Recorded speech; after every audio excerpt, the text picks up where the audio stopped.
সংকট সমাধানে একদিকে চলছে বাড়তি আমদানির নানা প্রচেষ্টা, অপরদিকে কিছু অসাধু চক্র তেল মজুত করে পাচার করছে প্রতিবেশী দেশে। সম্প্রতি দেশের বিভিন্ন স্থানে অবৈধ মজুদ ও পাচার চক্রের কিছু সদস্যকে আটক করেছে আইনশৃঙ্খলা বাহিনী। চট্টগ্রাম থেকে শামসুল হক হায়দরির রিপোর্ট, ক্যামেরায় ছিলেন এনামুল হক। বিশ্বের বিভিন্ন দেশ থেকে আমদানি করা জ্বালানি তেলবাহী জাহাজ আসছে চট্টগ্রাম বন্দরে। এসব তেল দ্রুত খালাস সহ সরবরাহ ব্যবস্থাও সচল আছে। চট্টগ্রাম বন্দর কর্তৃপক্ষের তথ্য মতে এ মুহূর্তে বন্দর ও বহির্নোঙরে জ্বালানিবাহী 5টি জাহাজ অপেক্ষমান রয়েছে।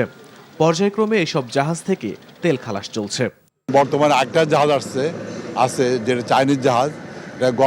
গতকাল রাত 3:48 চট্টগ্রাম বহির্নোঙরে নোঙর করছে। আজকে সকাল 9:12 প্রথম লাইটে অ্যালাউন্সেড হয়ে গেছে। ওইটা আল্লাহর রহমতে লাইট টেস্ট করে আগামীকাল জেটিতে বার করবে। এদিকে আমদানি করা জ্বালানি মজুদের পাশাপাশি পাচারে সক্রিয় একাধিক চক্র। বিভিন্ন সময় সাগরপথে মিয়ানমারে জ্বালানি পাচারের ঘটনা ঘটার খবর আসছে। এ কাজে বাংলাদেশি মাঝিদের সাথে যোগ দিয়েছে মিয়ানমারের বাস্তুচ্যুত রোহিঙ্গাদের কিছু সদস্য। এ ধরনের কিছু পাচারকারী সহ একটি চালান আটক করেছে কোস্টগার্ড।